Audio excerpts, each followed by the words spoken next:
6ஆம் வசனம் எடுத்துங்க, வாசிங்க. ஆகாயத்து பட்சிகளை கவனித்து பாருங்கள், அவைகள் விதைக்கிறதும் இல்லை, அறுக்கிறதும் இல்லை, களஞ்சியங்களில் சேர்த்து வைக்கிறதும் இல்லை. கண்களை மூடி கர்த்தர் நம்மோடு பேசும்படியாக.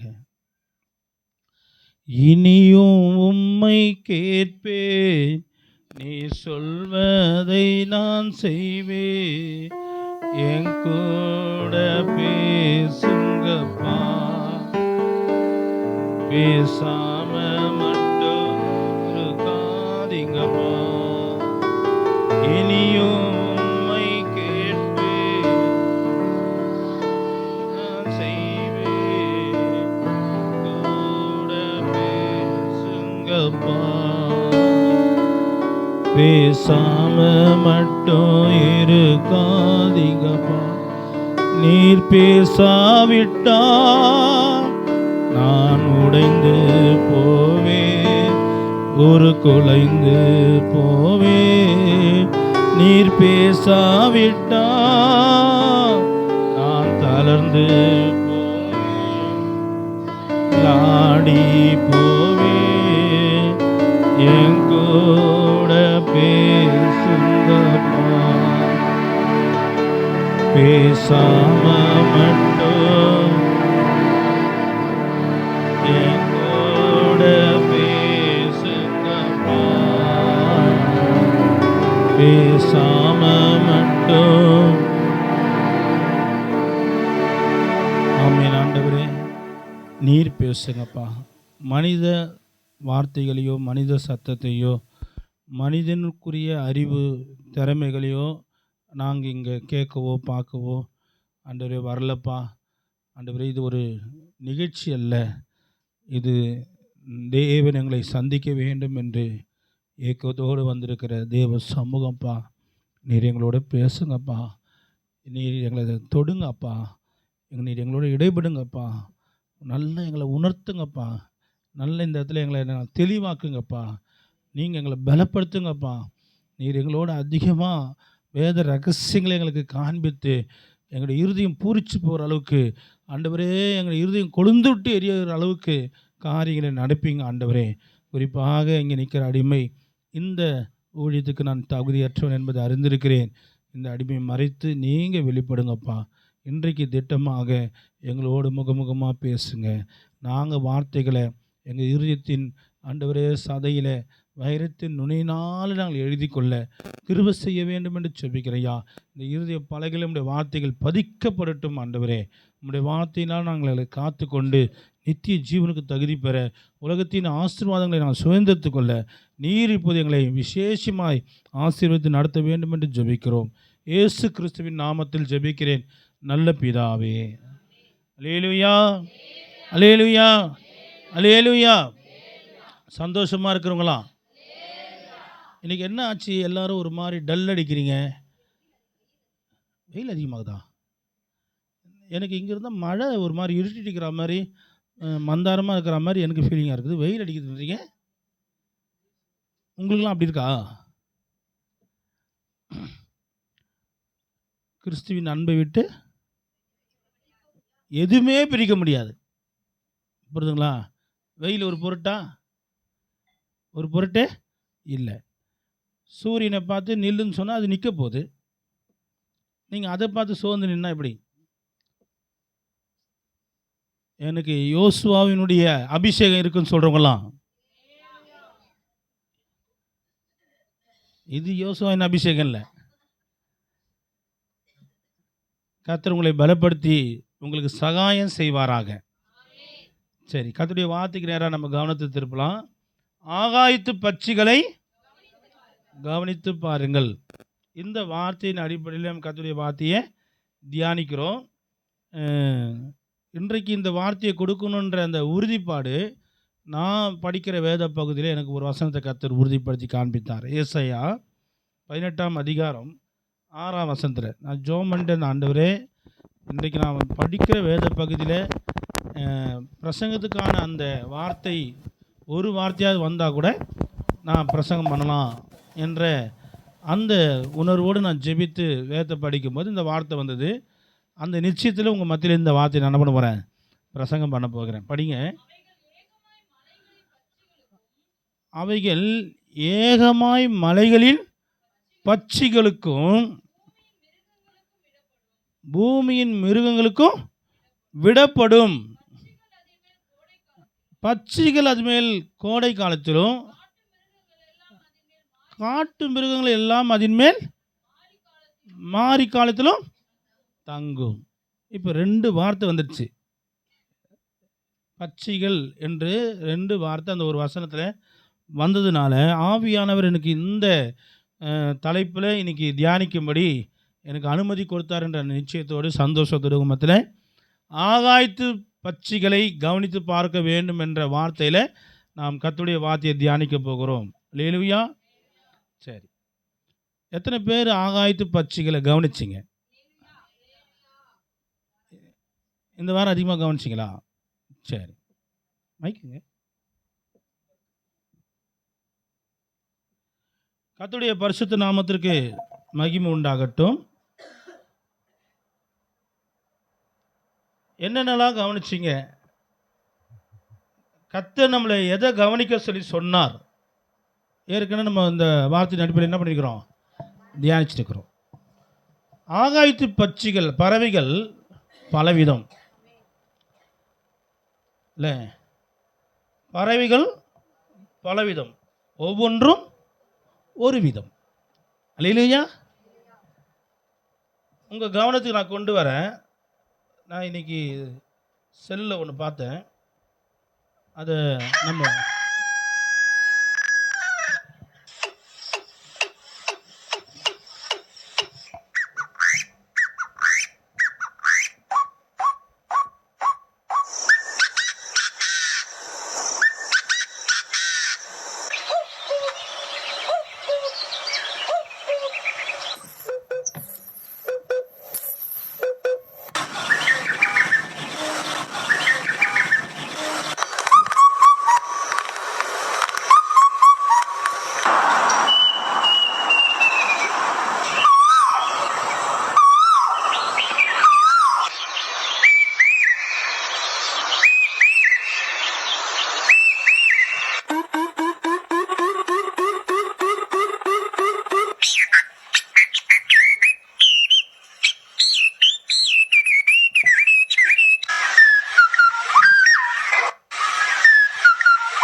அல்லேலூயா. நான் ஆண்டுட்டு ஜெபம் பண்ணுவேன். ஆண்டவரே, செய்திக்கு ஆதாரமாக பாட்டு கொடுங்க, செய்திக்கு ஆதாரமாக ஏதாவது கதை கொடுங்க, செய்திக்கு ஆதாரமாக வசனங்களை கொடுங்க, செய்திக்கு ஆதாரமாக ஏதாவது சம்பவங்களை எனக்கு காட்டுங்க, செய்திக்கு ஆதாரமான சில இது என்ன சொல்லுவாங்க, தத்துவங்கள், கவிதைகள் அதெல்லாம் கொடுங்க அப்படின்னு சொல்லி நான் எப்பவுமே ஜெபம் பண்ணுறது உண்டு. அதில் ஒரு வகை இது பொழுது. அல்லேலூயா. இது சம்மந்தம் இல்லாமல் வந்துச்சு. நீங்கள் செல் எடுத்து பாருங்கள். நான் அந்த நம்ம குரூப்பில் போட்டுருக்கிறேன், பார்த்தீங்களா? இப்போ எடுத்து பாருங்கள். இந்த சத்தம்லாம் உங்களுக்கு புரியுதுங்களா? இதில் பார்த்தீங்கன்னா நிறைய பறவைங்க இருக்குது. ஒரு பறவைக்கும் ஒரு குரல் இருக்குது. எவ்வளோ அழகாக இருக்குல்ல? ஆண்டவர் ஆகாயத்து பறவைகள் என்ன பண்ண சொல்கிறாரு? திரும்ப கவனிங்க. இது என்னது?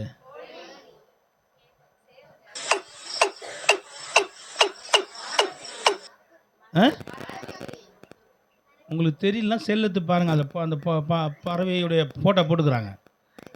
சரிங்களா? அது 2வது மரங்குத்தி தானே பாருங்கள். 2வது படத்தை பார்த்தா தெரியலையா? சரி, 3வது.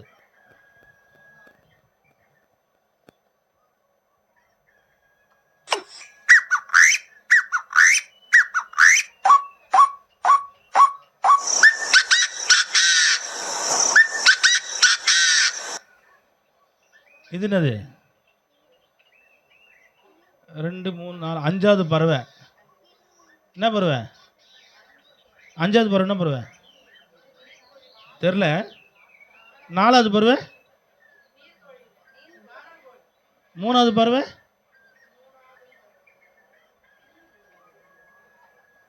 சரி 6 என்னது?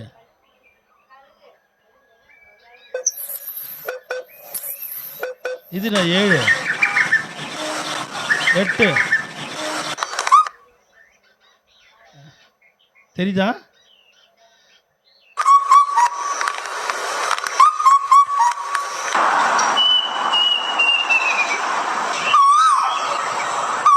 இது என்னது? குயில் தானது? கோ கோ.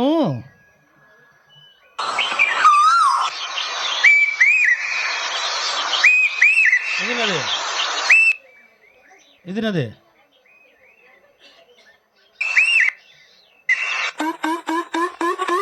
இவர் யாரு?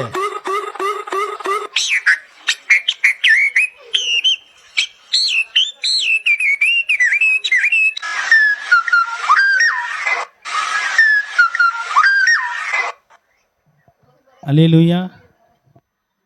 கவனிச்சு பார்த்தீங்களா?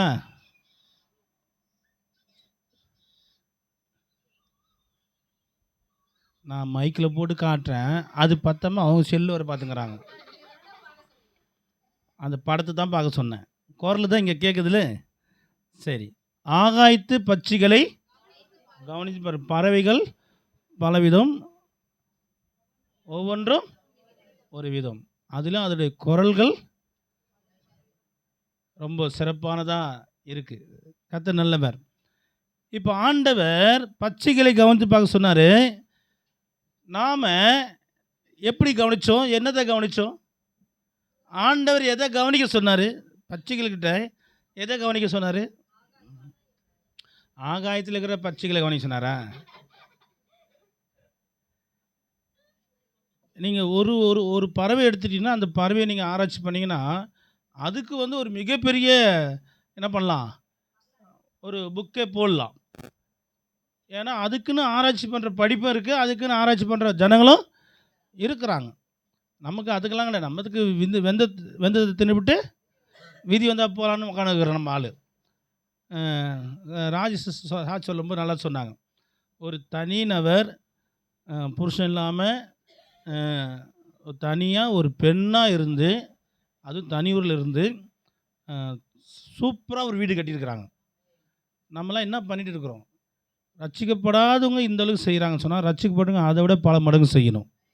நீங்கள் உடனே இப்போ தீர்மானம் பண்ணணும், ஆண்டவரே அவங்கள விட நாங்கள் என்ன பண்ண போகிறோம்? பெருசாக சாதிக்க போகிறோம், சாதிச்சே ஆகணும் ஆண்டவரே. இது எங்களுக்கு பெரிய சவால். நாங்கள் மூளைக்கு என்ன வந்துட்டோம்? மூளைக்கு மூளைக்கல் இல்லை, மூளைக்கு முட்டுக்கட்டியாக இருக்கிறோம் நாங்கள். ஆண்டவரே நாங்கள் என்ன பண்ணோம்? இப்போ சாதிக்கிற மக்களாக மாறணும். எங்களுக்கு நாங்கள் சாதிக்கிறதுக்கு எந்த ஒரு தடையும் கிடையாது. நாங்கள் தான் சொல்லி உட்காந்துக்கலாம் தடையாக. சாதிக்கிறவங்களுக்கு எதுவுமே தடை கிடையாது. எது வந்தாலும் அதை என்ன பண்ணுவாங்க? அவங்க படிக்கற்களாக மாற்றிக்குப்பாங்க. அல்லேலூயா. கர்த்தர் நல்லவர். இப்போ ஆகாயத்து பட்சிகளை கவனித்து பாருங்கன்னு சொல்லி ஆண்டவர் என்ன பண்ணாருங்க? நம்முடைய வார்த்தையில் சொல்லியிருக்கிறார். நாம் ஆகாயத்து பட்சிகள் ஒன்று ஒன்றே ஆராய்ச்சி பண்ணிக்கிட்டு கவனிச்சுட்டு உக்காந்துக்கிறதுக்கு நமக்கு என்ன கிடையாதுங்க? நேரம் கிடையாது. ஆனால் கர்த்தர் சொன்னதை செய்யாமல் இருக்கவும் முடியாது. அப்போ என்ன பண்ணணும்னா, ஆகாயத்து பட்சிகளை குறித்து கர்த்தர் வேதத்தில் என்ன சொல்லியிருக்கிறார், வேதத்தில் நாம் அதில் கவனிக்க வேண்டிய காரியம் என்ன, ஆவியானவர் ஆகாயத்து பறவைகள் மூலமாக சொல்லப்பட்டிருக்கிற செய்தி என்ன என்பதை நம்ம என்ன பண்ணோம்? கவனிக்க வேண்டும். ஏற்கனவே நம்ம என்ன பண்ணியிருக்கிறோம்? பறவைகள் என்ன பண்ணோம்? கூடு கட்டி வாழும். அது தன்னுடைய வீட்டை என்ன பண்ணும்? சரியாக அமைக்கும். தேவனுடைய பிள்ளைகள் என்ன பண்ணோம்? தங்களுடைய குடும்பத்தை நல்லா கட்டணும். நான் கல்யாணம் ஆன புதுசில் என் மனைவிக்கிட்ட சொன்ன ஒரு வார்த்தை, ஒரு பெண்ணு வந்தால் ஆவதும் பெண்ணாலே அழிவதும் ஒரு பெண்ணு நினச்சா என்ன பண்ணலாம்? அந்த வீட்டை கட்டிடலாம். அதே பொண்ணு நினச்சா அந்த வீட்டை ஒன்றும் இல்லாமல் ஆக்கிடலாம். எல்லா பவரும் அந்த பொண்ணுக்கிட்ட தான் இருக்குது. ஒரு பாஸ்டர் சொல்கிறாரு, பெண்கள்கிட்ட பேசும்போது ஜாக்கிரதையாக பேசணும், அவங்க எக்ஸ்ட்ரா பிட்டிங் போட்டு நிறைய பேசுவாங்கன்னு சொல்லி சொன்னார். நாங்கள் மதியானம் கேட்டுட்டு இருந்தோம். அது உண்மை தான். அது எங்கே ஆரம்பிச்சிச்சு? ஏவாள்கிட்டயே ஆரம்பிச்சிச்சு சொல்லி அந்த வசனம்லாம் கோடிட்டு காட்டினார். அப்போது தேவ பிள்ளைகள் வேதத்தில் ஆவியானவர் நமக்கு சொல்லிக் கொடுக்குற காரியம், அந்த பறவைகளை கவனித்து பாருங்கள். அது தன் கூட்டம் என்ன பண்ணுங்க? அழகா கட்டுகிறது. நீதிமொழிகள் 31ஆம் அதிகாரத்தில் அந்த குணசாலின ஸ்திரீ என்ன பண்ணுறா? தன் வீட்டை இடித்து போட்டு விடுகிறாள். என்ன பண்ணுறா? கட்டுகிறாள். குடும்பங்களை கட்டணும். நான் திருமணம் ஆன புதுசில் என் மனைவி சொன்ன வார்த்தை, நான் வந்து என் ரத்தத்தினாலே என் வீட்டை கட்டியிருக்கிறேம்மா. நீ இப்போ தான் வந்து என்ன பண்ணிக்கிற? இந்த குடும்பத்துக்கு விலைக்கேற்ற வந்திருக்கிற. ஏன்னா இருட்டை கடைஞ்சி போது, என் வீடு இருளாக கடைஞ்சி இவங்க தான் விலைக்கேற்ற வந்துக்கிறாங்களாம் அப்படின்னு சொல்லுவாங்க. நீ வந்திருக்கிறம்மா, நீ வந்து இதுக்கப்புறம் இந்த வீட்டை மேலே மேலே என்ன பண்ண தேவை? கட்டலாம் தேவையில்லை. ஆல்ரெடி நான் என்ன பண்ணிக்கிறேன்? ரத்தத்தினாலே இந்த வீடை கட்டியிருக்கிறேன். நான் ஏன் அதை அப்படி சொன்னேன்? அப்படி சொன்னால், நான் கருத்து தெரிஞ்சு விவரம் தெரிஞ்சு நான் ஒரு வாழ்க்கைக்குள்ளே வரும்போது எங்கள் வீடு வீடாகவே இல்லை.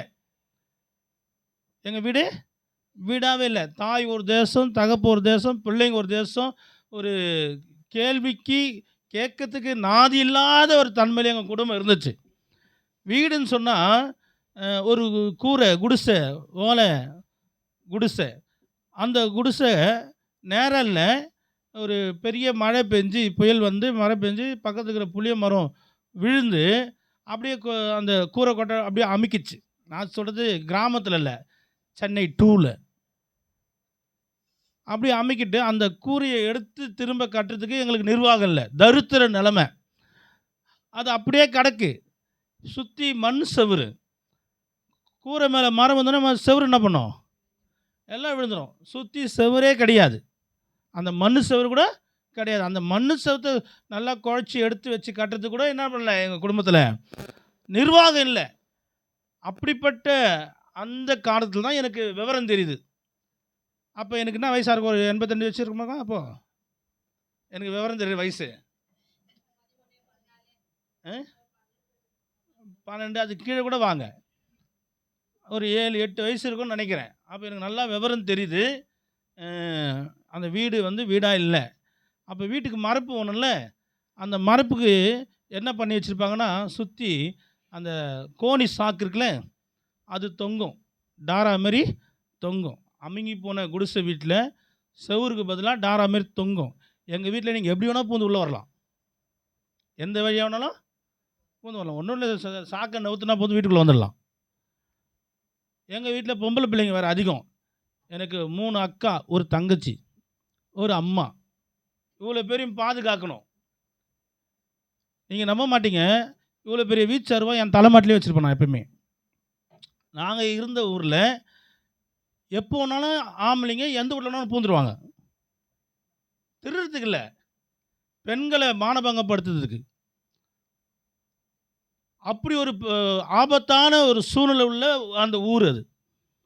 இப்போது செவுரும் இல்லை, கதவும் கிடையாது. எப்படி வேணால் உள்ளே போடலான்னு சொன்னால் பெண்களுக்கு பாதுகாப்பு உண்டா? இல்லை. அப்போ நான் அந்த விவரம் தெரிஞ்ச அந்த வயசாக இருந்தால் கூட எவனா உள்ளே வந்துட்டானா பேச்சே கிடையாது. மார்கால் மார்கை தான். அவங்ககிட்ட கையை இருக்கக்கூடாது, காலம் எடை போயிடணும். அந்த நேரமாக ஏறி தேடக்கூடாதுல்ல. நம்ம இரும்பு பைப்பையும் அருவாவையும் தேட முடியாதுல்ல. அதனால் தலைமால் அப்படி அப்படி கையை வச்சுன்னு அருவாவில் கை வச்சிடணும், எடுத்தோடனே போட்டுடணும். ஏன்னா நிறைய சம்பவம் அதுமாரி நடந்திருக்கு. அப்படிப்பட்ட சூழ்நிலையிலேருந்து நான் விவரம் தெரிஞ்சு நான் வளர்ந்து வரும்போது, என் குடும்பம் அப்படி ஒரு தரித்திர நிலைமை இருக்கும்போது, அந்த சிறு வயதிலே கர்த்தருடைய பிரதான கிருபையிலே என்னை கர்த்தர் ரட்சித்ததுனால, எனக்கு ஆவிக்குரிய வாழ்க்கையும் கிடைச்சதுனால, ஒரு விளையாட்டு சொல்லுவாங்களே, ஆடாமல் அசையாமல் கீழ் வந்து கைத்தட்டுமா,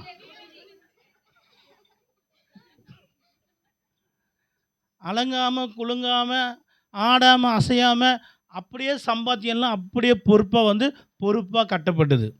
அல்லேலூயா. எங்கள் வீடு அழகாக ஆண்டோடைய கிருபையில் கொஞ்சம் கொஞ்சமாக கட்டப்பட்டது. முழுக்க முழுக்க கர்த்தருடைய பிரதான கிருபையில் என்ன ஆண்டவர் அதுக்கு ஒரு அந்த மூலக்கல்லாக முக்கிய கல்லாக மாற்றினார். அல்லேலூயா. அதுக்கப்புறம் பார்த்தீங்கன்னா பைய ஒரே நாள் இல்லை, பைய அப்படியே வருஷங்கள் கடந்து வந்தது. ஆண்டவர் பெரிதான கிருபையில ஆசீர்வதித்தார். எங்கள் வீடு பார்த்தீங்கன்னா அந்த இப்போ கலைஞர் மாரி அந்த ஏரியாவில் முதல் சிமெண்ட்டில் வீடு கட்டின வீடு எங்கள் வீடு தான். உங்ககிட்ட சொன்ன பாருங்க, கூரை வீட்டுக்கு பதிலாக முதல் ஆஷ்பட்டா ஷீட்டு போட்டு கட்டின வீடு எங்கள் வீடு தான். இது கர்த்தரால் வந்தது. இப்போ பார்த்தீங்கன்னா சொந்த மந்தெல்லாம் வர போகாயிட்டாங்க. இப்போ ஆண்டவர் தரிசனம்லாம் மாற்றி 4 பேரை திரும்ப போசிக்கிறதுல கொண்டு வந்து நிறுத்திட்டார். இப்போ ஐயாவுக்கு கல்யாணம், இப்போ வீட்டுக்கு மருமவ வந்துட்டாங்க. இப்போ நான் சொன்னேன், இந்த வீடை நான் என் ரத்தத்தால் கட்டியிருக்கிறேன், இந்த வீடை மேலே மேலே நீங்கள் கட்ட வேண்டியதில்லை, இந்த வீட்டை இடிக்காமல் பார்த்துக்கிட்டா போதும். நான் சொல்கிறது செங்கலால் கட்டப்பட்ட அந்த சுவரல்ல, குடும்பம் என்ற வீட்டை. சில பெண்கள் வந்தாலே மாமியார் வீட்டு விட்டு வெளியே போயிடுவாங்க. மாமியார் போகிறாங்களோ இல்லையே மாமனார் போயிடுவார். ஏன்னா அவருக்கு மரியாதையே இருக்காது. கோந்தனார்னா இருக்கிறாங்களே தெரியாது. ஏன்னா ராட்சசி வந்துருக்குதுல்ல குடும்பத்தை கட்டுறதுக்கு. இங்கே இருக்கிற அன்பான தேவ பிள்ளைகள், நீங்கள் எந்த வீட்டில் வாழ்க்கப்பட்டு போகிறீங்களோ, நான் குறிப்பாக வாலி பிள்ளைங்க சொல்கிறேன், எப்சிபா, நேத்ரா, கௌரி, அப்புறம் யார் வர்ஷினி, தர்ஷினியா, தமிசை, அப்புறம் யார் வாலி பிள்ளைங்க, அனு, காவியா, ஏஞ்சல், கிருப, எஸ்தரு, யாபேஸ். நான் கல்யாணம் பண்ண போகிறான்.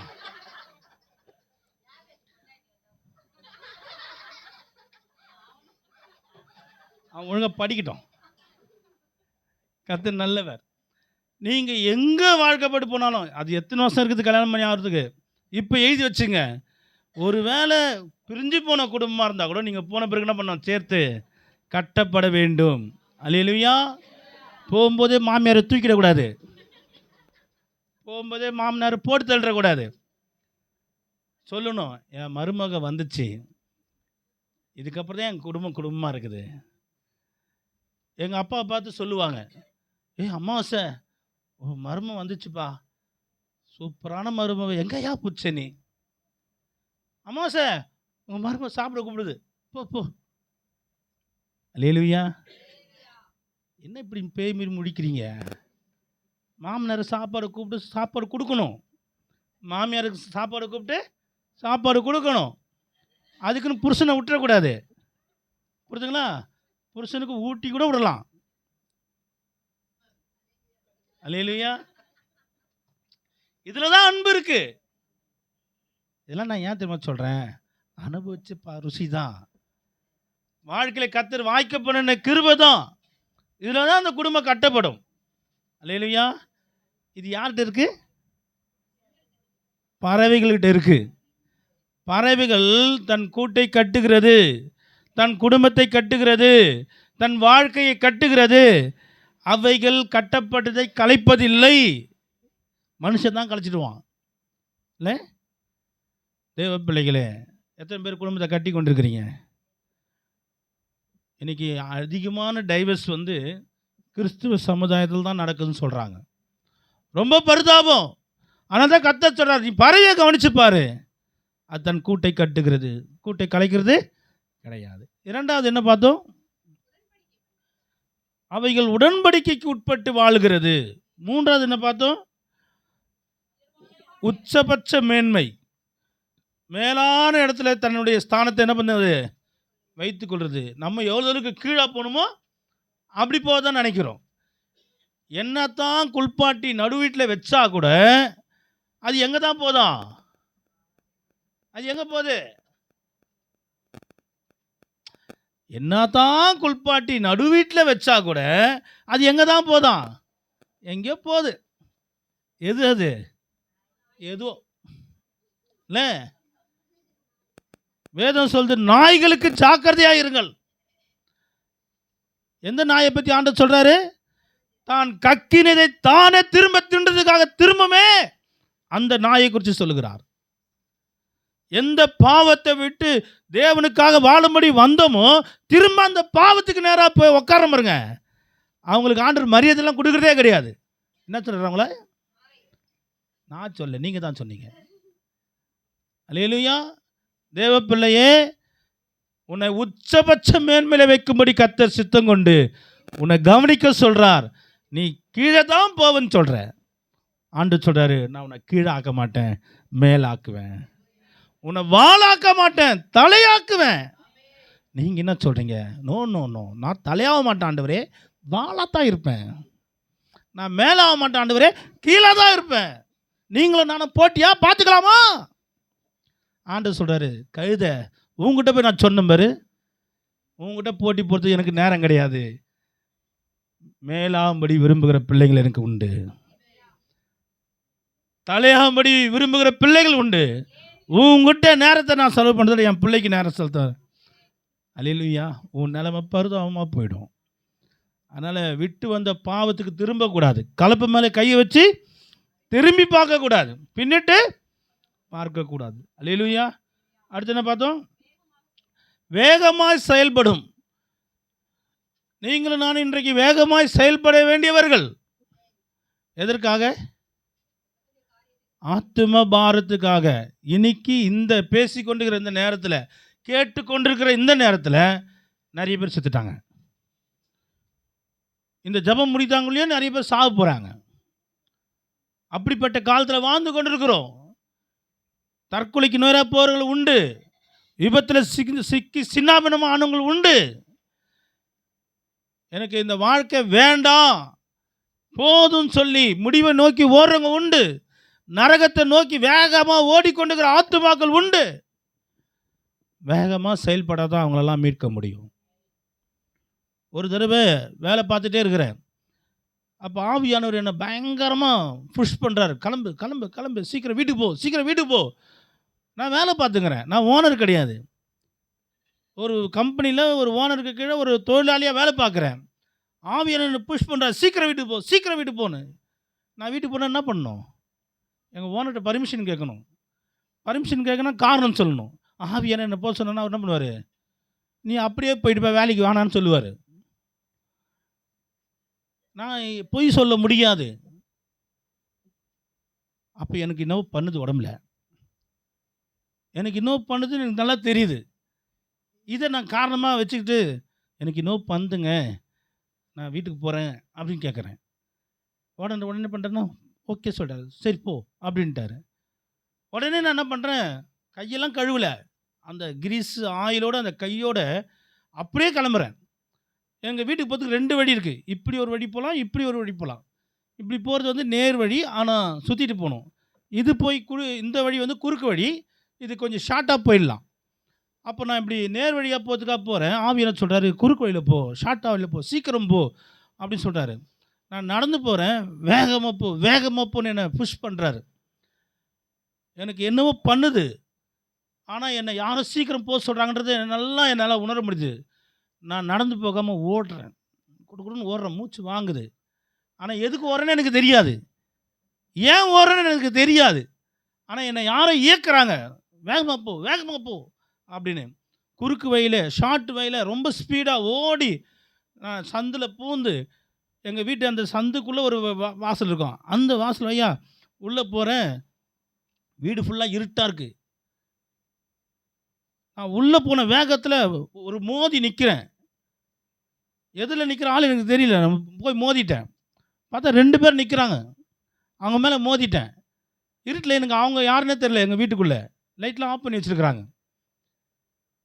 யார் அப்படின்னு, ஒன்றும் இல்லை நாங்கள். என்ன ஒன்றும் இல்லை, ஏன் இருட்டில் நிற்கிறீங்க அப்படின்னு பார்த்தா, புதுசாக கல்யாணம் ஆன எங்கள் அக்காவும் எங்கள் மாமாவும் நிற்கிறாங்க, இருட்டில் நிற்கிறாங்க. நான் போன வேகத்தில் அவங்கள மோதிட்டேன். அப்போ தான் கல்யாணம் ஆகி அந்த விருந்து சாப்பிடுவாங்களே, அந்த விருந்தில் இருக்கிறாங்க. கல்யாணம் ஆகி 3 நாள் 4 நாள் தான் ஆகுது. நான் மோதிட்டேன்.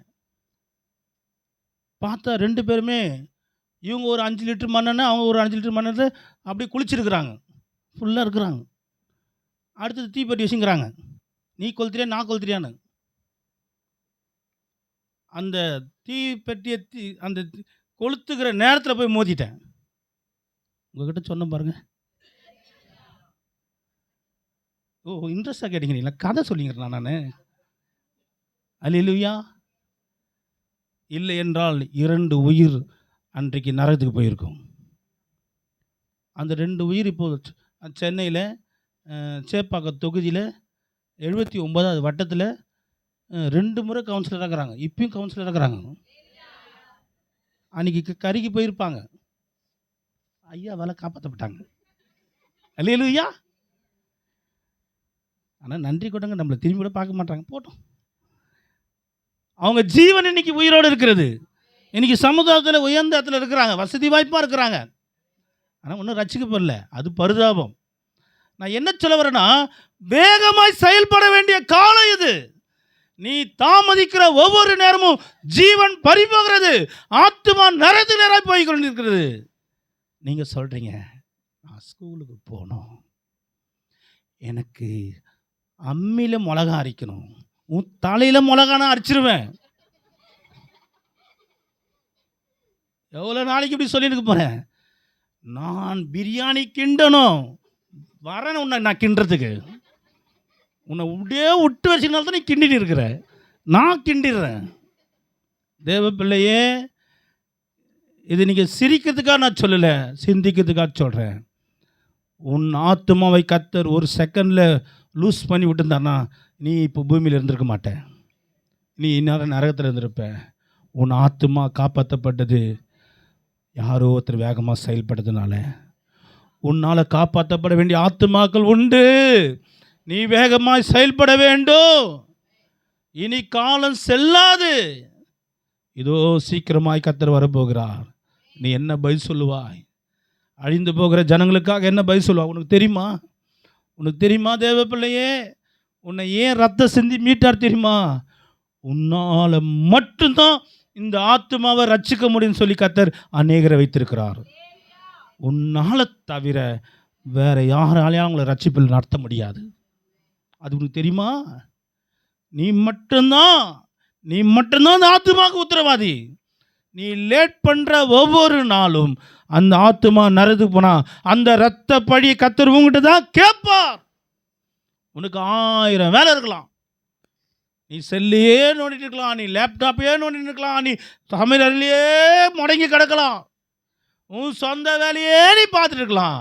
உன்னால் மட்டும்தான் அந்த ஆத்மாவுக்கு ரட்சிப்புன்னு சொன்னா கர்த்தர் அந்த ஆத்மாவுடைய இரத்தப்படி உங்கள்கிட்ட கேட்பார்.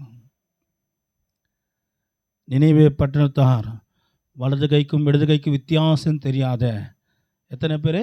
1,20,000 1,20,000 40,000 60,000 80,000 சரி இருக்கட்டும். அவ்வளோ பேருக்கும் ஒரே ஒரு ஆள் தான். அவ்வளோ பேருக்கும் ஒரு ஆள் தான். யார்? யோனா. அவன் தாமதித்து கொண்டு இருந்தான். ஆனால் கர்த்தர் அவன் மேலேயும் இரக்கமாக இருந்து அவனையும் தூக்கி கடலில் போட்டு அமுக்கி முக்கி திணற வச்சு அவனை தூக்கிட்டு வந்து கரையில் கடைசி 1,20,000 பேர். தெய்வன் சிஸ்கெல்லாம் கைத்தட்டுங்க. அவன் துரிதமாய் செயல்பட்ட பிறகு 1,20,000 பேரையும் மீட்டு கொண்டான். 1,20,000 ஆத்துமாக்களுடைய ரட்சிப்புக்கு அவன் சொந்தக்காரனாக மாறினான். எல்லாத்துக்கும் மேலே அந்த 1,20,000 ஆத்துமாக்களுடைய இரத்த பழிக்கு அவன் நீங்களாக்கி விட்டான். அல்லேலூயா. உங்ககிட்ட ஆண்டவர் எத்தனை பேர்கிட்ட இரத்த பழியை கேட்பாருன்னு நினைக்கிறீங்க? எத்தனை பேருடைய இரத்த பழி உங்ககிட்ட கேட்பாருன்னு நினைக்கிறீங்க? 1,20,000 பேர். நான் விசுவாசிக்கிறேன், இங்கே இருக்கிற ஒரு விசுவாசி மேலே 1,20,000 கோடி இரத்த பழியை கேட்பார். எவ்வளோ கோடி? நீ தெருக்கோடியை தாண்ட மாட்ட. நீ தெருக்கோடியை தாண்டாத நீ எப்படி 1,20,000 கோடி ஜனங்களை சந்திக்க போகிறாய்? உங்களுக்கு தெரியுமா? நம்ம இங்கே இருந்துக்கிட்டு வெளிநாட்டில் பேசப்படுகிறோம்.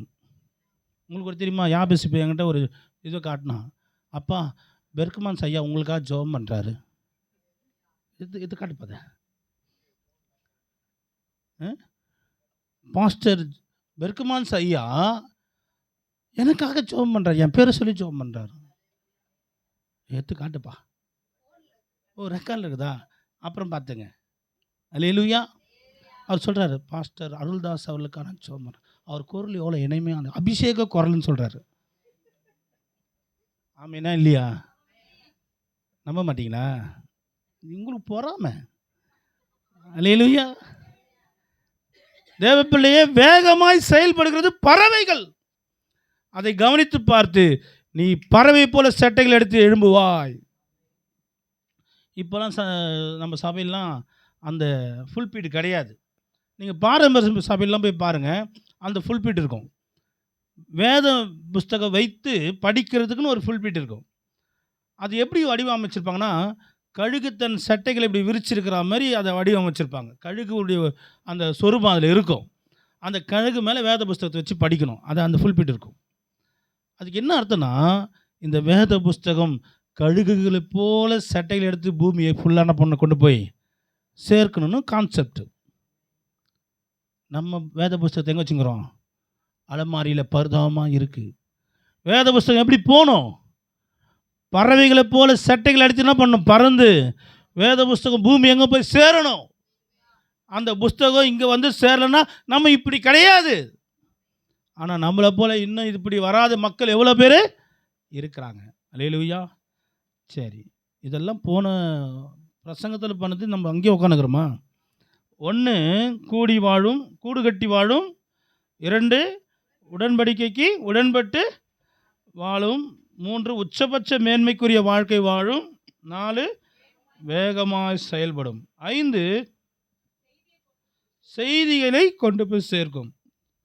அவைகள் மெசேஜர், செய்தியாளர்கள். இதில் தான் நம்ம கடைசியாக பார்த்து முடிச்சோன்னு நினைக்கிறேன்.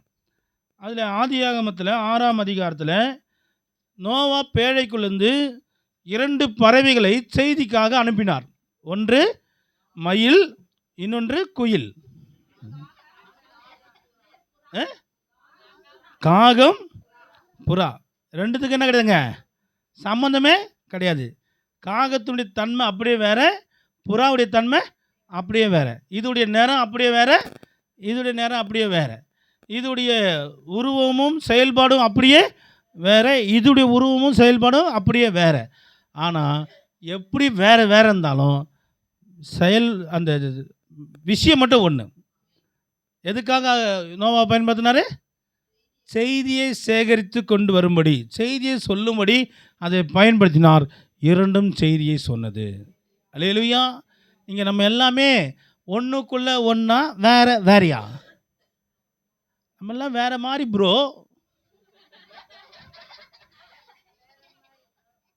வேறு மாதிரி ப்ரோ இல்லை ஒரே மாதிரி ப்ரோ? எப்படி ப்ரோ? நிச்சயமாக ஒரு மாதிரி இருக்க மாட்டோம். எப்படி பார்த்தாலும் ஒரு மாதிரி இருக்கவே மாட்டோம். ஒட்டக சிவிங்கி தன்னுடைய புள்ளியை மாற்ற முடியுமோ? எத்தியோப்பியன் தன் நிறத்தை மாற்ற முடியுமோ? முடியவே முடியாது. நீ எப்படி வேணா இருந்துக்கோ, மெசேஜ் மட்டும் கரெக்டாக கொண்டு போய் சேரு. இல்லையா? நீ எப்படி வேணா இரு, எப்படி வேணாலும் உன்னுடைய தன்மைகள் இருக்கட்டும், ஆனால் தேவனுடைய செய்தியை மட்டும் கரெக்டாக கொண்டு போய் சேர்த்துரு. கொண்டு போய் சேர்த்துரு. அல்லேலூயா. இந்த காகமும் புறாவும் அந்த வேலையை சரியாக செய்தது. இப்போ நம்ம எதில் நிற்கிறோம்? காகத்திட்ட நிற்கிறோம். காகத்தினுடைய தன்மை என்ன பார்த்தோம்? 1 பகிர்ந்து சாப்பிடும். அப்படியா? காகம் தன் இனத்தோட கூடி வாழுன்னு ஒரு பாயிண்ட் படிச்சுமா? இல்லையா? படித்தோம். அப்படி தான் நான் எழுதி வச்சுருக்கிறேன். 2வது, காகம் கருமையான நிறம். கருமைனாலே அது என்னதான்? அழகு. இல்லை ஞாபகம் இருக்கா? ஆமாம். காகத்துக்கு போய் சொல்ல முடியுமா? ஏசப்பா, ஒருவேளை கலைஞர் காலில் மட்டும் காகம் சுருளாக முடி வச்சுக்கிறதோ தெரியல. இயேசு கிறிஸ்துனுடைய அந்த சுருளான முடி கொண்டவராக அழகாக இருந்தார்னு சொல்லப்பட்டிருக்கு. உன்னத பாட்டில் படித்தோம். நமக்கு ஆவிக்குரிய அழகை நாம் எப்பவுமே பேணி பாதுகாக்க வேண்டும். அல்லேலூயா. உலக பிரகாரமான வெளித்தோற்றத்தின் அழகத்தை நம்ம என்ன பண்ணக்கூடாதுங்க, முக்கியப்படுத்தவே கூடாது. மாறாக நம்முடைய உள்ளான அழகை, நம்முடைய ஆவிக்குரிய அழகை நம்ம அதிகரிக்க எப்பவுமே கவனமாக இருக்கணும். இது பறவைகிட்ட கர்த்தர் நமக்கு காண்பித்திருக்கிறார். அல்லேலூயா. அடுத்து நம்ம என்ன பார்க்குறோம் அப்படி சொன்னால், இன்றைக்கு செய்திக்கு நம்ம இப்போ தான் வரோம். நீதிமொழிகள் 30ஆம் அதிகாரம் 17ஆம் வசனம் படிங்க.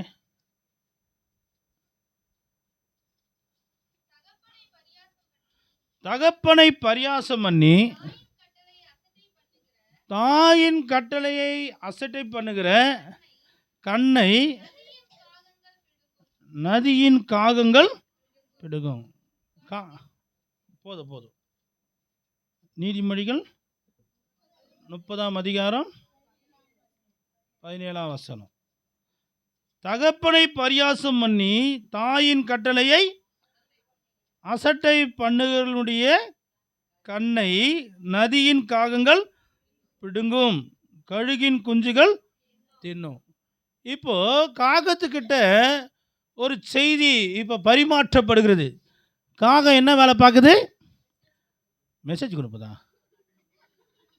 கண்ணை புடின்னு போகுது. எத்தனை பேர் காக்கா கண்ணு குத்தும், சாமி கண்ணை குத்தும் கேள்விப்பட்டுருக்கிறீங்க? நாங்களாம் சின்ன வயசு இருக்கும்போது அதிகமாக எங்களை சொல்லி பயமுறுத்துனது அதுதான். நீ சரியா இல்லைன்னா காக்கா வந்து என்ன பண்ணும், உன் கண்ணை குத்திரும், சாமி வந்து உன் கண்ணை குத்திரும் அப்படின்னு நிறைய சொல்லி பயமுறுத்திக்கிறாங்க. நாங்கள் பயந்தே வாழ்ந்துருக்குறோம். இப்போல்லாம் பிள்ளைங்களுக்கெல்லாம் அப்படி சொல்கிறதில்ல பிள்ளைக்கு. அது கற்பனை கதையாகவும் கட்டு கதையாகவும் மூட நம்பிக்கையாகவும் சொன்னதாக நான் நினச்சிட்டு இருந்தேன். ஆனால் இப்போ இந்த செய்தி இருக்கும்போது தான் தெரியுது அது உண்மை. அது உண்மையிலும் உண்மை. ஏன்னா வேதம் இப்போ சொல்லுது, காகம் வந்து உன் கண்ணை என்ன பண்ணும், பிடிங்கிட்டு போவோம். யாருடைய கண்ணை பிடுங்கும்? தாய் நான் போட்டுக்குது. தகப்பனை பரியாசம் பண்ணி தாயின் கட்டளை அசட்டை பண்ணுகிற. இன்னைக்கு பிள்ளைங்க யாருக்கிட்ட ரொம்ப ஃப்ரீயாக பேசுகிறாங்கன்னா இல்சவாய் அம்மா கிட்ட தான். அதை விட இப்போ ரொம்ப ரொம்ப இறங்கி சொல்லணும்னு சொன்னால் சொல்ல வேணாம், விட்டுருவோம். தகப்பனை இவங்க எப்படி வச்சுக்கிறாங்க, ரொம்ப கீழே வச்சுக்கிறாங்க. அதுக்கு ஒரு அடையாளம் யாரை சொல்லலாம், நம்ம ஐஸை சொல்லலாம். உங்கள் அப்பான்னு நான் சொல்லிவிடுவேன் அப்படின்னு ஒருத்தவங்க சொல்லி மிரட்டுறாங்க. அதுக்கு அது சொல்லுது, எங்கள் அப்பா எப்படி சமாளிக்கணும் எனக்கு. இது சொல்லும்போது ஐஸு இம்மா துண்டு, ஐஸு இம்மா துண்டு, அம்மா துண்டு அவங்க அப்பாவை எப்படி சமாளிக்கணும்னு தெரிஞ்சு வச்சுக்குது. இது கண்ணை காக்கா அப்படின்னு போலாமா போகக்கூடாதா? வேணாவா?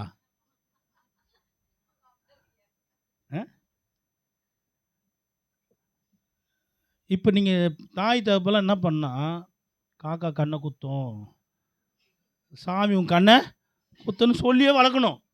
அது மூட நம்பிக்கையில், அது சத்தியம். குத்தாதா?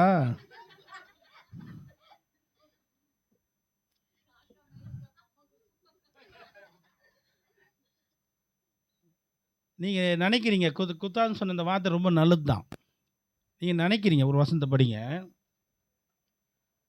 ஏசாயா 34:11 வசனம் படிங்களேன். நாரையும் முள்ளமன்றியும் அதை சுதந்தரிக்கும் ஆந்தையும் காக்கையும் அதில் குடியிருக்கும். அதன் மேல் வெட்டவெளி நூலையும் வெறுமையின் தூக்கையும் பிடிப்பார். ஆண்டவர் செய்வாராம், அப்படியே எடை போட்டு பார்ப்பாரு. ஏய், காக்கா குத்தாது நான் சொல்கிறேன், நீ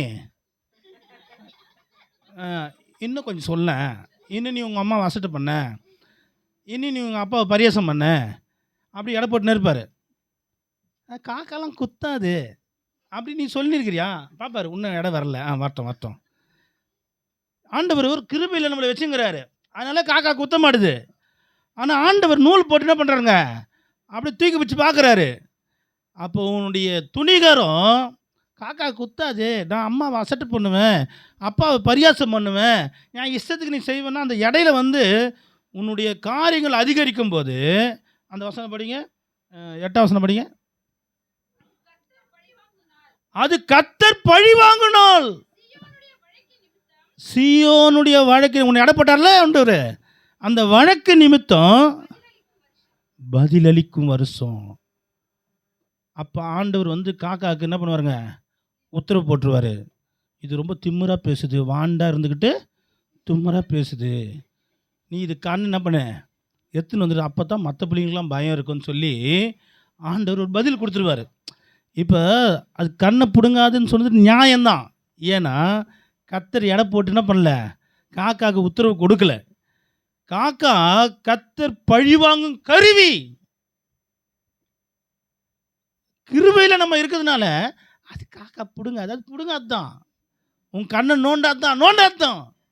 ஏன்னா நீ கிருபையில் உட்காந்துக்கிற, ஆனால் கர்த்தர் உன் மேலே நூல் வச்சுங்கிறாரு. எஸ்தரு, நீ இவ்வளோ திமிரா சொல்கிற, இன்னும் கொஞ்சம் வெயிட் வரட்டும், உன் கண்ணை போட்டுறேன். கரெக்டா? அசுத்த எத்தனை பேர் ரைட்டுன்னு சொல்லிட்டு ஒத்துக்கிறீங்க? பறவையில் கவனிச்சு பாருங்க, அது உங்களை மாரி திமிராக எதுவுமே செய்யாது, கர்த்தர் சொல்கிறது மட்டும் தான் செய்யும். அல்லேலூயா. அது ஏன் உன் கண்ணை பிடுங்கலைன்னா, கர்த்தர்கிட்ட உத்தரவு வரல. ஏன் உத்தரவு வரலன்னா, நீ சின்ன பிள்ளையான்னு சொல்லி அவர் என்ன பண்ணுறாரு, எடை போட்டு, சரி இதை நீ திமிராக பயன்படுத்தினா கர்த்தருக்கு உத்தரவு சொல்லக்கூடிய நேரம் வந்துடும். அப்போ காக்காவுக்கு உத்தரவு கொடுத்தாருன்னா, உங்கள்கிட்ட இருக்கிற வடையை பிடுங்க, அது உங்கள் கண்ணை பிடிக்கிட்டு போயிடும். அல்லேலூயா. தேவனுடைய செயல்கள் ஆராய்ந்து முடியாதது, அவருடைய காரியங்கள் எல்லாம் அதிசயமானது. ஆகாயத்து பறவைகளை கவனித்து பாருங்கள், அது தேவனுடைய பழிவாங்கும் கருவியாய் செயல்படுகிறது. அது கண்ணை பிடுங்கி கொண்டு போகக்கூடியது. இன்னொன்று, இந்த வசனம் தகப்பனை பரியாசம் பண்ணி தாயின் கட்டளையை அசட்டை பண்ணுகிற கண்ணை நதியின் காகங்கள் பிடுங்கும், கழுகின் குஞ்சுகள் தின்னும். இது ஆக்சுவலாக எப்போ நடக்கக்கூடிய காரியமாக இருக்குது, செத்த பிறகு நடக்கிற காரியமாக இருக்குது. அப்போனா என்ன அர்த்தம், நீ செத்தாலும் அவனை விட மாட்டேன்னு சொல்லுவாங்களே, ஆண்டவர் அப்படி சொல்கிற மாதிரி இருக்குது. அப்படி தான் சொல்கிறாரு. தேவ பிள்ளையே, உன்னுடைய செயல்கள் கர்த்தர் நூல் போட்டு பார்த்து கொண்டிருக்கிறார். நீ தாய்கிட்ட பேசுகிறதும் தகப்பங்கிட்ட நடந்துக்கிறதையும் கர்த்தர் நூல் போட்டு பார்த்து கொண்டிருக்கிறார். நீ தாயை அசட்டை பண்ணி, தகப்பனை அலட்சியம் பண்ணி, பரியாசம் பண்ணி, உன் இஷ்டத்துக்கு நீ வாழ்வாயின்னு சொன்னால் கர்த்தருடைய தராசில் நீ தப்ப முடியாது. நீ உயிராக இருக்கும்போது உன் கண்ணை காக்கா பிடுங்கும், நீ செத்தாலும் உன் கண்ணை காக்கா பிடுங்கும். எத்தனை பருதாகும். செத்துட்டா என்ன பண்ணுவாங்க, குழியை நோண்டி வச்சுருவாங்க. குழியில் இருக்கிற பணத்தை எப்படி காக்கா பிடுங்கும், கண்ணை எப்படி நோண்டாது. அப்புறம் என்ன அர்த்தம்னா, நீ தண்ணியில் வந்து சாவுன்னு அர்த்தம். எந்த காக்கா தூக்குது, நதியின் காகம். அப்போ உன் சாவு எங்கே இருக்குது, தண்ணியில் இருக்குது. தண்ணியில் உள்ளே போயிட்டுனா எப்போ வருவே இல்லையா, 3 நாள் கழிச்சு வெளியே வரும். உள்நெச்சில் ஏற்பனி 3 நாள் கழிச்சு ஆள் வந்து சும்மா 3 மடங்கு பெருசாக வெளியே வருவார். அப்போ உங்கள் அம்மாவுக்கும் உங்கள் அப்பாவுக்கும் அடையாளம் தெரியாது. உன்னை வந்து கூட்டுன்னு பார்த்தாங்களே, காக்கா வந்து உன் கண்ணெத்து போயிடும். தேவ பிள்ளையே, ஆகாயத்து பச்சைகளை கவனித்து பாருங்கள், அவைகள் கர்த்தருடைய பழி வாங்கும் ஆயுதமாக இருக்கிறது. அவைகள் அவருடைய தீர்ப்புக்கு செயல்படுகிற கருவிகளாக இருக்கிறது. நீங்கள் ஆனால் எப்படி இருக்கிறோம்? அப்போ என்ன பண்ணணும்னா, யார்கிட்ட பயந்து பக்தியோடு பேசுகிறோமோ இல்லையோ, அப்பா அம்மாண்ட பயந்து பக்தியோட பேசணும். கரெக்டு நான் சொல்கிறது? அப்பா அம்மாண்ட அலட்சியம் பண்ணக்கூடாது. தாய்கிட்ட பேசும்போது போமா, அசட்டை பண்ணுற கண்களை நதியின் காகங்கள் விடுங்க. அம்மா சொல்லும்போது அம்மா செய்கிறமா, அம்மா செஞ்சிடமா, எப்படி சொல்லக்கூடாது? போம்மா, இன்னும் உங்கள் வீட்டுக்கு வேலை காட்சி வந்த மாதிரி. அப்பா கிட்ட விளாட்றன்னு சொல்லி என்ன பண்ணக்கூடாதுங்க இஷ்டத்துக்கு. வயசாயிட்டா உன்னை பட்டையில் உட்கார வச்சிருவேன் அப்படிலாம் விளாடக்கூடாது. அப்பா மனசு வலிக்கல. அல்லேலூயா. இது ஃபர்ஸ்ட் அண்ட் லாஸ்ட்டாக வச்சுக்கணும். இதுக்கப்புறம் விளாட்னா காக்கா தான் கண்ணத்தின்னு போவோம். யா பேஸ் ஜாக்கிரதை. இப்போ எப்படி இருக்குது, குழந்தை பிள்ளையை ஏமாத்துற மாதிரி இருக்குது இல்லை? அப்படிதான் பண்ணுறோமா? இது சத்தியம். இந்த வார்த்தைகள் நித்தியம். அல்லேலூயா. அப்பா இளம் வயசானாலும் சரி, அப்பா புருஷ லட்சத்திலும் சரி, அப்பா தொலைன்னு வயசானாலும் சரி, அப்பா கிட்ட எப்படி பழகணும்? பயத்தோடு பக்தியோட பழகணும். விளையாடும் போது கூட எப்படி இருக்கணும்? அவருக்குரிய கனத்தோடு விளையாடணும். அவர்கிட்ட பரியாசம் பண்ணுறதுலாம் வச்சுக்கக்கூடாது. ஏன்னா அவர் உங்கள் மாமா கிடையாது, அவர் உங்கள் அப்பா. அல்லேலூயா. இவங்களுக்கு யார் தான் ஒரு இழிச்ச வாய் அப்படின்னா அப்பா தான். ஏன்னா இவங்களுக்கு தெரியும் அப்பாவை எப்படி சமாளிக்கணும்னு. அப்பா எங்கே தட்டினா எங்கே அப்பா அப்படியே மழங்கி வரணும்னு யாருக்கு தெரிஞ்சு வச்சுக்கிறாங்க? நான் நேற்று அவங்க அப்பா பற்றி நல்லா தெரியும்ல. எல்லாரை விட நேற்றாக தான் அவங்க அப்பா பற்றி தெளிவாக தெரியும். அல்லேலூயா. தேவப்பிள்ளையே, உனக்காக ரத்தத்தை வேர்வையாக சிந்தி உன் நன்மையை மாத்திரமே தன்னுடைய வாழ்க்கையாக கருதி கொண்டிருக்கிற தகப்பனை பரியாசம் பண்ணக்கூடாது.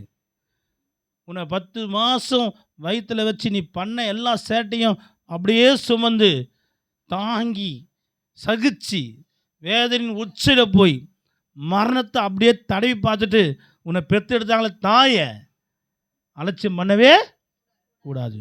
மீறி செஞ்சீங்க, கர்த்தர் நூல் போட்டு பார்த்து தீர்ப்பு எழுதுவார், உன் கண்ணை காகங்கள் பிடுங்கும்படி. அல்லேலூயா.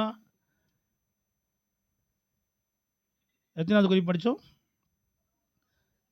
4வது காரியம் 1 ராஜாக்கள் 17ஆம் அதிகாரம்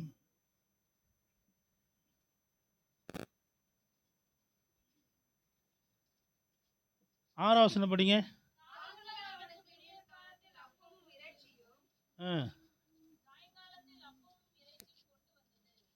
காகங்கள் அவனுக்கு அப்பத்தையும் இறைச்சியும் எப்போ கொண்டு வந்துச்சு? விடியற் காலத்துலையும் கொண்டு வந்துச்சு, சாயங்காலத்தில் 2 வேளை சாப்பாடு. அல்லேலூயா. ஒரு மனுஷன் உயிர் வாழ்கிறதுக்கு 2 வேளை போதுமா இல்லை 3 வேளை போதுமா? 2 வேலையே போதும். போதுமான கட்டை கொடுத்து போஷிக்கிற ஒரு சரியான ஒரு கருவியாக காகம் இருந்திருக்கிறது. அல்லேலூயா. இப்போ பாருங்கள், கர்த்தர் அதுக்கு 3 வேளை கொடுத்து அனுப்பிச்சிருந்தாருன்னு வச்சுங்களேன். ஒரு வேலையை அது ஆட்டை போட்டு மீதி 2 வேலை எதாவது கொடுத்துருந்துச்சுன்னா அப்படி காக்கா செஞ்சுருக்குமா? அது செய்யாது, நம்ம செய்வோம். நம்ம என்ன பண்ணுவோம்? போதும் 2 வேளை சாப்பிட்டா போதும், உனக்குன்னா 3 வேளை அப்படி என்ன பண்ணுவோம்? ஒரு வேலையை கட் பண்ணியிருப்போம். ஆனால் காகங்கள் எலியாவுக்கு கரெக்டான மனுஷங்க. 2 வேலை ஆகாரத்தை கரெக்டாக கொண்டு வந்து போஷிக்கிற ஊழியத்தை கரெக்டாக செஞ்சிச்சு. அல்லேலூயா. இப்போ இந்த ஆகாயத்து பறவையாகிய காகத்தை கவனிக்கிற இன்னொரு 4வது ஒரு காரியம் என்னன்னு பார்த்தீங்கன்னா, அவைகள் போஷிக்கிற ஊழியத்தை செய்தது. அல்லேலூயா. இது எங்கே நடந்த சம்பவம்? கேரித் ஆட்டு நீரண்டையில் நடந்தது. எப்போ நடந்துச்சு? பஞ்சம் உண்டாகும்போது நடந்துச்சு. எந்த காலத்தில் நடந்துச்சு? எலியாவின் காலத்தில், கிறிஸ்துக்கு முன்னதாக பல ஆயிரம் வருஷங்களுக்கு முன்னாக நடந்தது. இது போல் ஏதாவது நம்ம காலத்தில் பார்த்துருக்குறோமா? விபிஎஸ்ல நடந்துச்சா? எப்படி காக்கத்தில் வந்துச்சா? நான் காகம் கொண்டு வந்து போச்சித்தது நீங்கள் கேள்விப்பட்டிருக்கீங்களா? நடைமுறையில் பைபிளில் படிச்சுங்கிறோம். உங்கள் வாழ்க்கையில் கேள்விப்பட்டிருக்கீங்களா? நடைமுறையில் பார்த்துருக்கிறீங்களா? என்ன சொல்கிறாங்க?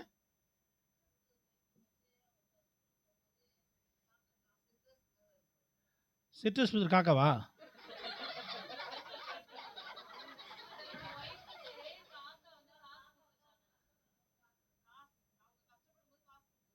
அப்படியா?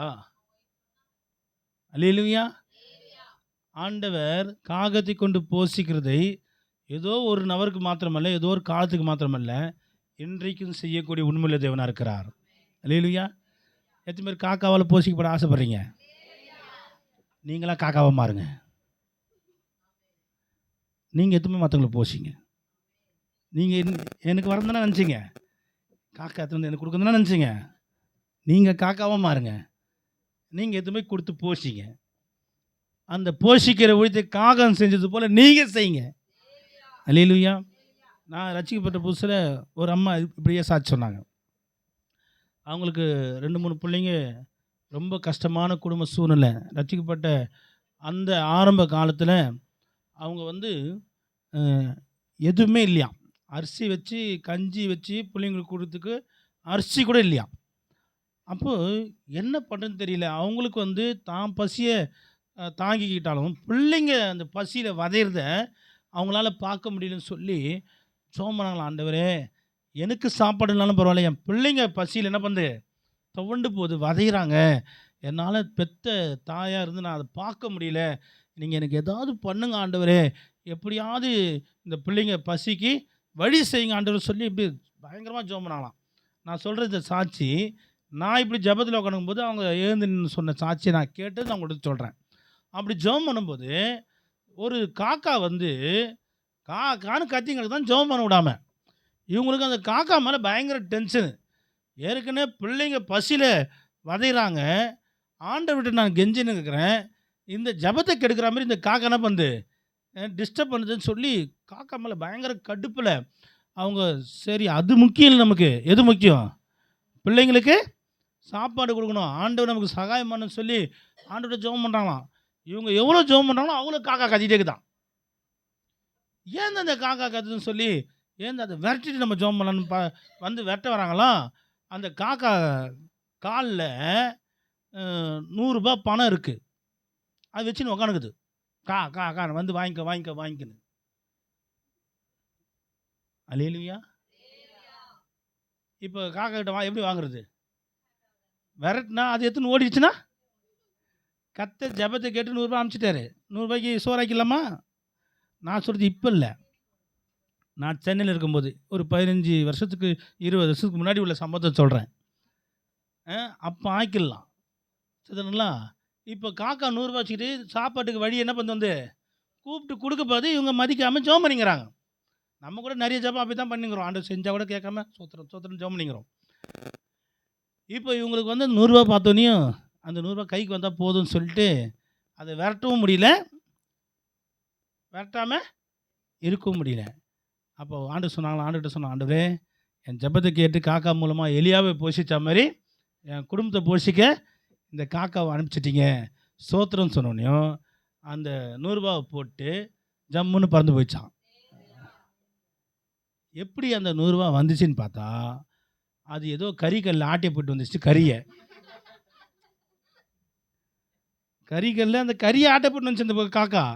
அந்த கறியோடு 100 ரூபா ஓட்டிகிட்டு வந்துச்சு. அல்லேலூயா. இப்போ அவங்களுக்கு கறியும் கிடச்சிச்சு. எலியா ஆண்டவர் எப்படி போச்சுட்டாரு? அப்பமும் அப்பத்துக்கு காசு, இறைச்சிக்கு இறைச்சி. அல்லேலூயா. அந்த சாட்சி அன்னைக்கு பயங்கர சந்தோஷமாக எல்லாருக்கும் இருந்துச்சு. அல்லேலூயா. ஆண்டவர் இன்றைக்கும் சிவனோடு இருக்கிறார். இப்போ சொல்லுங்கள், எத்தனை பேருக்கு இப்படி கத்தர் போச்சிங்கன்னு ஆசைப்படுறீங்க? நீங்கள் காக்காவை மாறுங்க. உங்கள் வீட்டில் கறி எடுத்தீங்கன்னா 1/2 கிலோ எடுத்துன்னு போங்க. காக்காக்கு இல்லை, நீங்கள் காக்காவாக போங்க. ஒண்டி ஆக்கி தின்னாதீங்க. பாதி கறி எடுத்துன்னு போய்ட்டு என்ன பண்ணுங்க, மற்றவங்களுக்கு கொடுங்க. கறியை மட்டும் கொடுத்துட்டு வந்தீங்கன்னா அவங்களுக்கு மசாலா செலவு யார் தருவா? காசையும் கூட எடுத்துன்னு போங்க.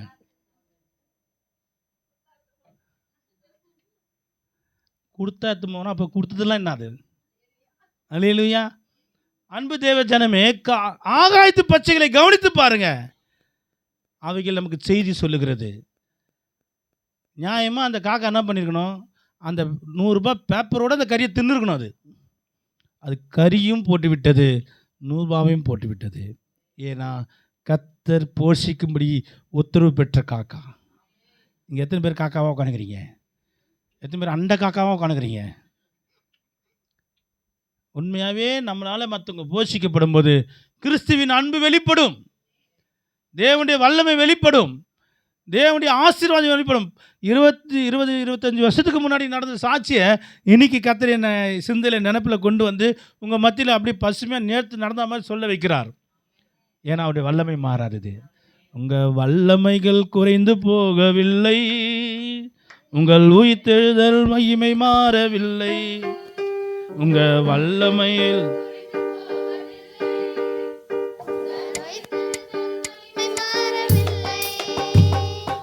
ஏசப்பா அற்புதங்கள் நடக்குது. ஏசப்பா உங்கள் நாமத்தில் இன்னும் அற்புதங்கள் நடக்குது. பேய்கள் ஓடுது, நோய்கள் தீருது, பாவங்கள் பறந்தோடுது. பேய்கள் ஓடுது. நோய்கள் தீருது. சோத்திரம் சோத்திரம் சோத்திரம். நிறுத்துங்க. நீங்கள் பாடும்போது நீங்கள் எப்படி மாற்றிடுது?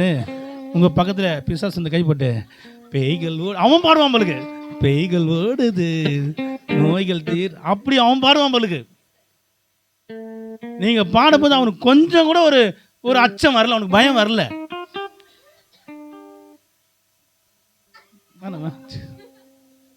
அல்லேலூயா.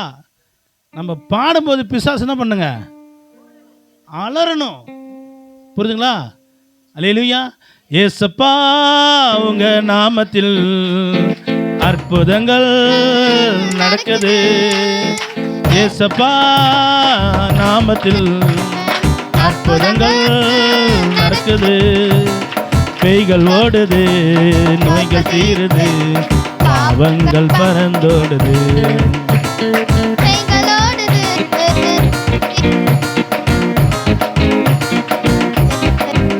உங்க வல்லமைகள் குறைந்து போகவில்லை,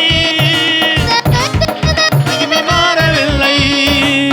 வல்லமைகள் குறைந்து போவதில்லை. உங்க வல்லமைகள் குறைந்து போகவில்லை. ஆமே, வல்லமைகள் குறைந்து போகவில்லை, உயிர்த்தெழுதல் மகிமை மாறவில்லை. அல்லேலூயா. இன்னாரும் கொரோனாவை தாண்டி ஓடி இருப்பான்னு நினைக்கிறேன். நீங்கள் நான் என்ன பண்ணுறது? அப்படி அதிர்ச்சியாக உட்காந்துக்கிறீங்க. பிசாசு வருது, உங்களுக்கு சந்தோஷம் இல்லையா? சரி, உங்கள்கிட்ட சொன்னது தப்பு தான். அடுத்தது யோபு புஸ்தகம் 38ஆம் அதிகாரம் 41ஆம் வசனம் படிங்க. காக்கை குஞ்சுகள் தேவனை நோக்கி கூப்பிட்டு ஆகாரம் இல்லாமல் பறந்து அலைகிற போது அவைகளுக்கு இரையை சவதரித்து கொடுக்கிறவர் யார்? அல்லேலூயா. மறுபடி சிஸ்டர் கேட்டாங்களே, கொடுத்தா நாங்கள் கொடுப்போம். எங்கே கொடுக்குறாரு? இப்போ என்ன பேச்சு மாற்றிட்டீங்க? இதுக்கு முன்னாடி தான் சொன்னீங்க கொடுத்தா கொடுப்போம். எங்கே கொடுக்குறாரு? இங்கே 38 காக்கை குஞ்சுகள் தேவனை நோக்கி கூப்பிட்டு ஆகாரம் இல்லாமல் பறந்து அலைகிற போது அவைகளுக்கு இரையை சவதரித்து கொடுக்கிறவர் யார்? யார் கொடுக்குறா? யார் கொடுக்குறா? 147ஆம் சங்கீதம் 9ஆம் வசனம் படிங்க.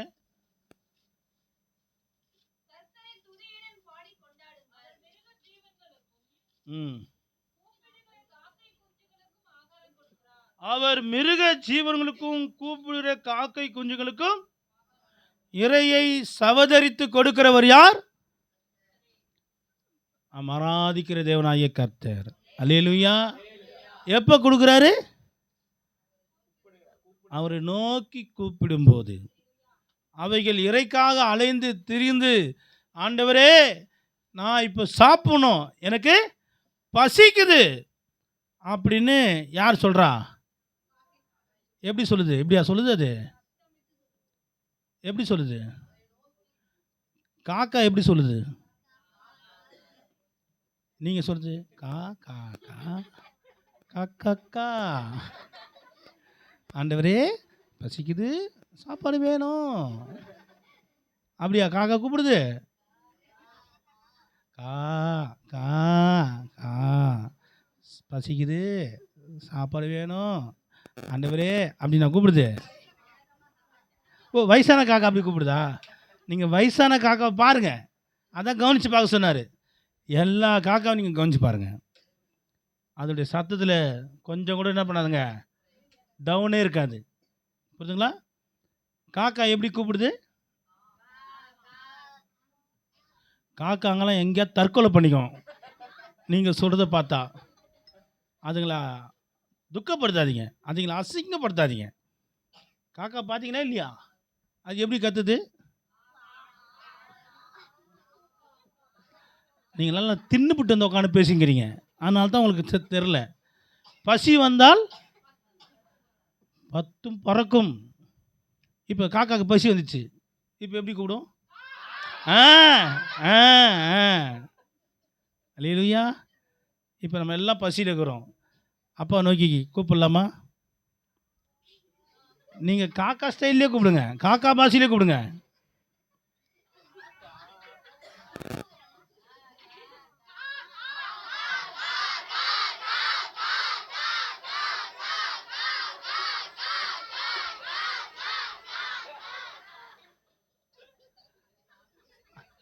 ஆண்டவர் நீங்கள் கூப்பிட்ட பிறகு தான் போயிட்டு எல்லாத்தையும் சேர்த்து எடுத்துன்னு வந்து கொடுக்கணும்.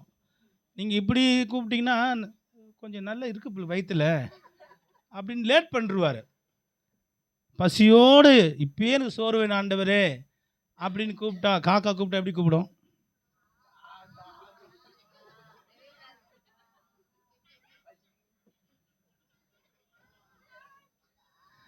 உண்மையாகவே நம்மலாம் தேவன் பயன்படுத்துகிற காக்காவாக இருந்தால், அவர் தான் நம்மளை போஷிக்கணும்னு சொன்னால், இப்போ நம்ம எப்படி கூப்பிடுவோம்?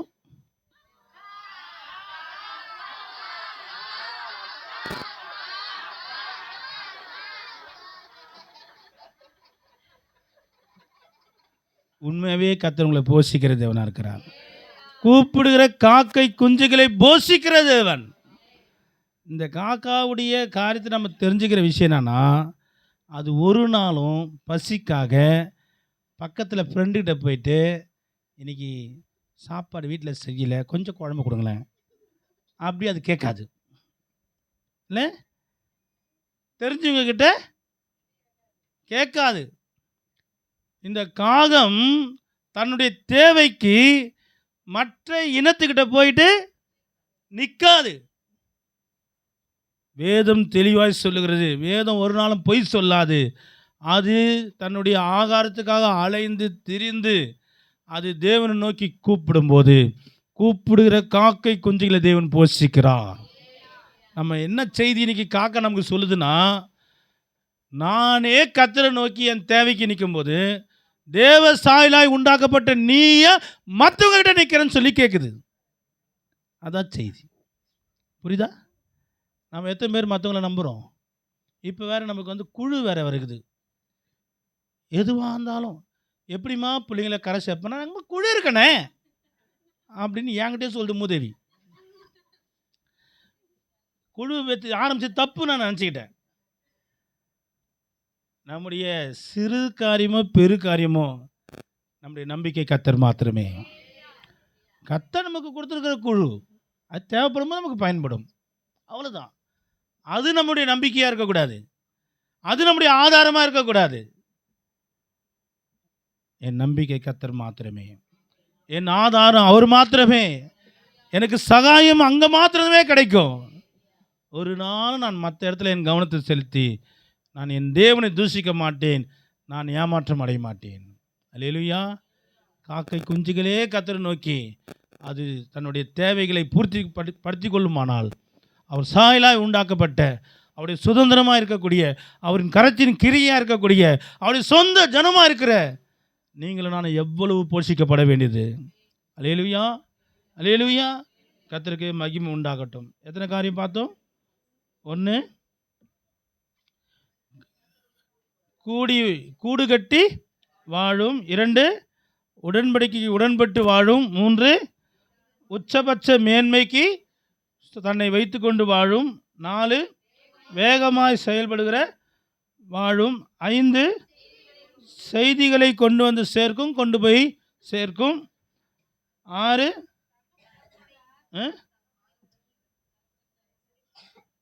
கூடி வாழும்.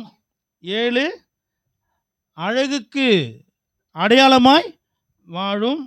8, தாய் தகப்பனை கனம் பண்ணாதவர்களுக்கு தேவனுடைய தண்டிக்கும் கருவியாக பயன்படும். 9, போஷிக்கும் ஊழியத்தை செய்து வாழும். 10, தேவனிடத்திலே கேட்டு பெற்றுக்கொண்டு வாழும். அல்லேலூயா. இதெல்லாம் யார்கிட்ட ஆண்டவர் கற்றுக்கொள்ளும்படி செய்தி அனுப்புகிறார்? பறவை ஆகிய காகத்துக்கிட்ட கற்றுக்கொள்ளும்படி செய்தி கொடுத்திருக்கிறார். அவைகள் செய்திகளை நமக்கு சொல்லியிருக்கிறது. காகத்தை குறித்து ஆராய்ச்சி நம்ம நடைமுறையில் இல்லை, வேதத்தின் வாயிலாக கவனித்திருக்கிறோம். அல்லேலூயா. கர்த்தருக்கு சித்தமானால் அடுத்த பறவை ஆகிய புறாவை நாம் இன்னொரு நாளில் தியானிப்போம். முழங்கால் படிடுவோம்.